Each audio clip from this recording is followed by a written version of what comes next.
Hello guys, welcome to the channel. In this video I'm going to show you how I make my bases for my minis.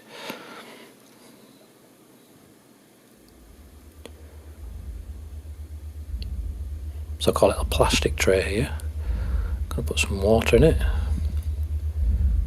and some PVA glue. It's not anything special in terms of glue, it's just some cheap craft stuff that you get for your kids. You don't have to use expensive. Mix it together, get your PVA nice and dilute.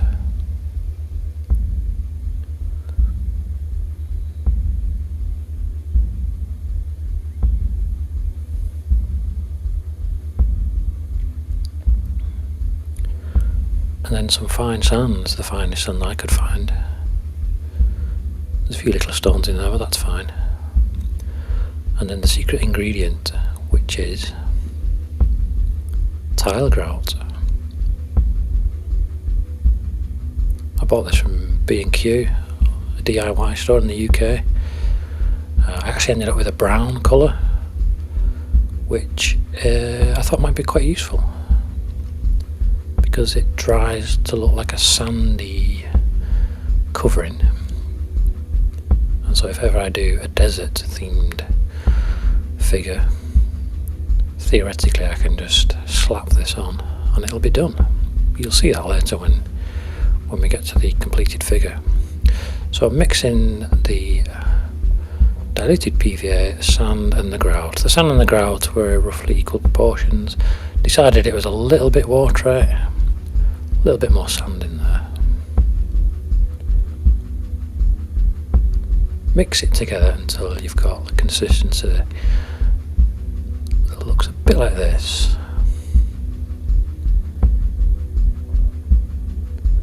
And then I apply it to a figure using an old brush. I've got some Viking volunteers here from Victrix Miniatures.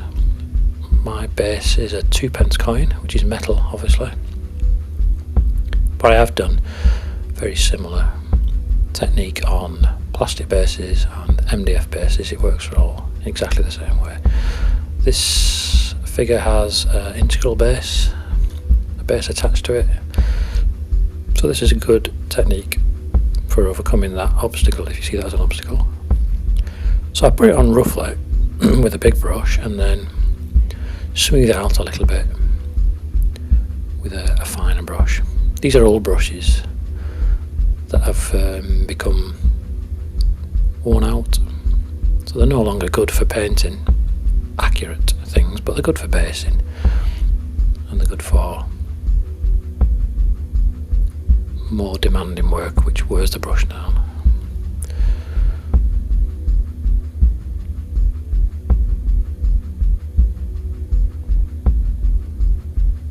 There we go, he's pretty much done.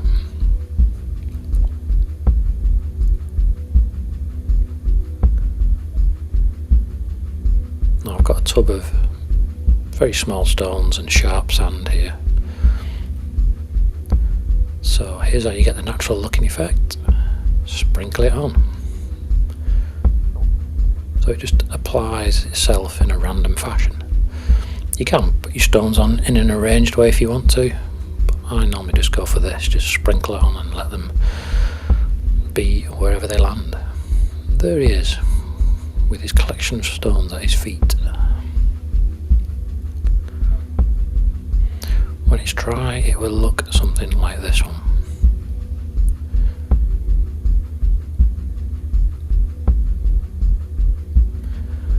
Now here's a couple of figures.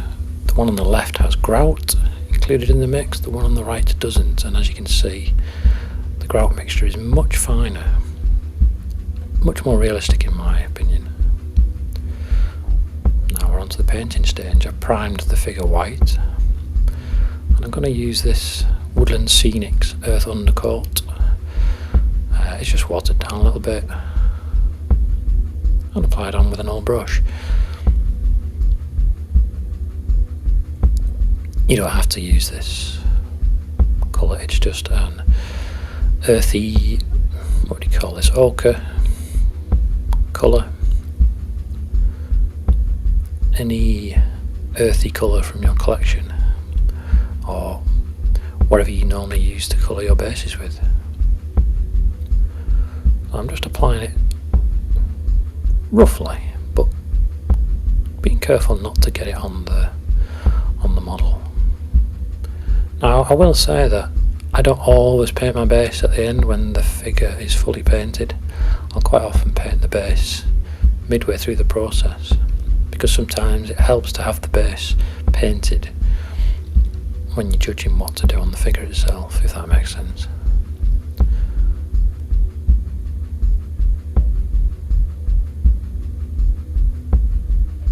Yeah, sorry about the grisly nature of the figure.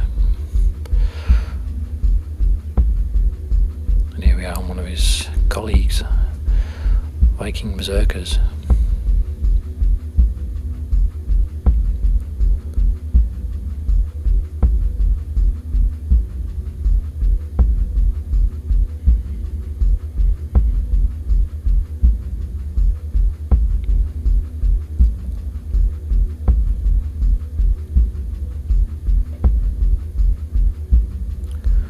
I'm trying to cover the base so that I get rid of most of the white undercoat, but a little bit of white left behind doesn't matter that much.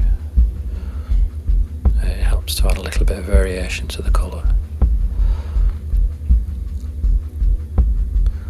There they are. The one on the right is almost dry already. So yeah, earth undercoat I've used, but you can use any sandy colours like this one. Any earthy colours, sandy colours that you want. Next stage I'm going to use a brown. I'm using the one on the right, the coat arms, but any mid-brown colour is fine. Again, just water it down, dot it on in this fashion now. The first coat of the sandy colour is still wet at this stage, so you will get a little bit of mingling on the base, which is exactly what you want. So I decided there was too much brown on the first figure, so I'm just hoovering it up with my brush and putting it onto one of the others. I'll normally paint my figures in batches, so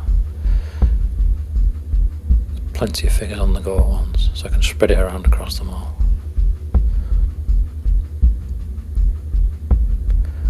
I'm applying it pretty randomly.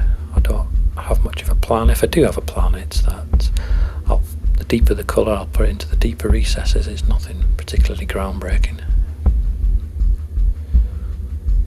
Yep, hoovering up some more of the brown there. I'm actually dabbing it off onto a tissue here. I've got no other figures left to put it back onto. Decided it was too much. And the final application of colour is some black. I don't need to show you a pot of that. Again, watering it down, spreading it around a little bit.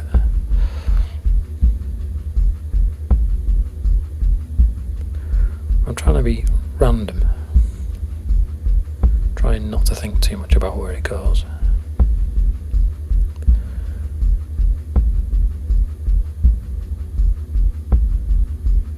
There he is, finished. That's actually dried now because I'm going to paint the stones, and you can't do that with the earth colours wet.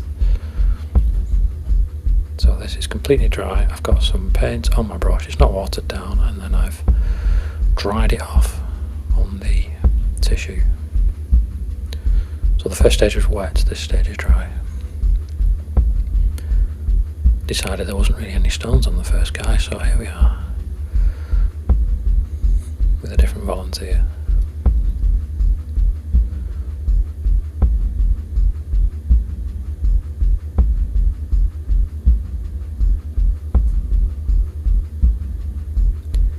Yeah, I'm just dabbing it on. Dab it on, pull the brush away from the figure so you don't accidentally get it onto your already painted model. Just a tiny amount on the first guy, and that's it. Once that's done, I'm going to put a tiny amount of shading on. Got this green grey colour, whatever you normally shade your rocks with. Now this is watered down. and I'm going to wash it onto the rock areas. Some of it will go on the earth as well, that's fine. Again, trying to be slightly random with this. You don't want it to be too engineered or thought about. It's meant to be natural looking.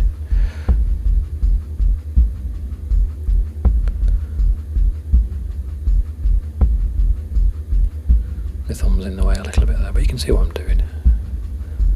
I'm just putting the watered paint onto the grey stony bits.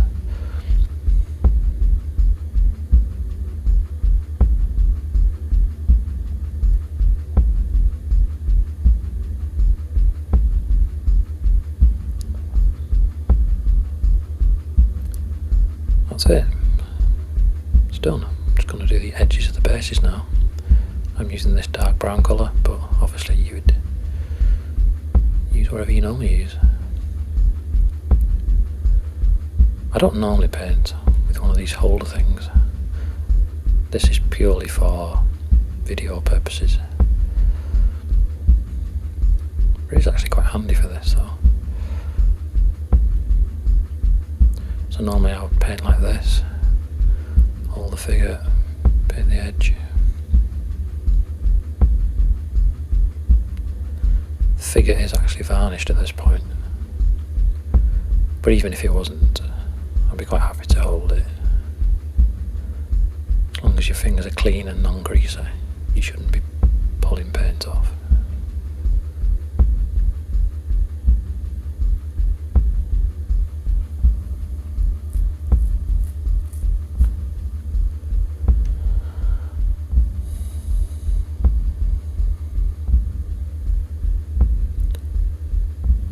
The edge is dry now.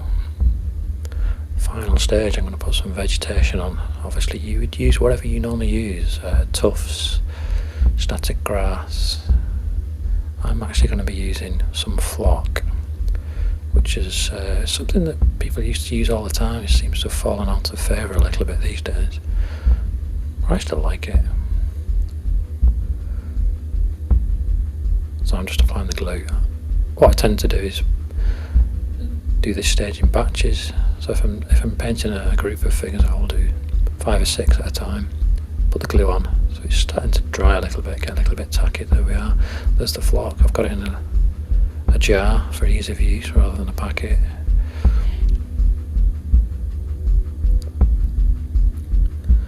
So camera angle is not brilliant for this sequence, but basically I am getting a finger full of flock, sprinkling it on,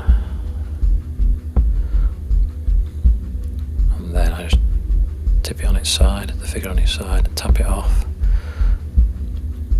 It's at the bottom of the base of my finger. You can't really see that, but that's what I'm doing. And when it's on, I've got a little bit of PVA left on my palette, water it down and dilute the vegetation. What this does is it seals the flock onto the figure. When this is dry, that flock will be rock hard, solid. It won't flake away. I'm also, in doing this, I'm spreading it around a little bit so that it's not appearing like a mound of fluff. It's more natural looking, with tiny plants spread around the ground. That's it. That's all I do. Keep it simple. That's my motto for everything I do in painting.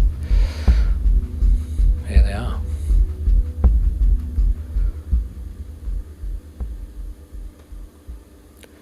So I hope you enjoyed that, found it useful. I'll see you next time.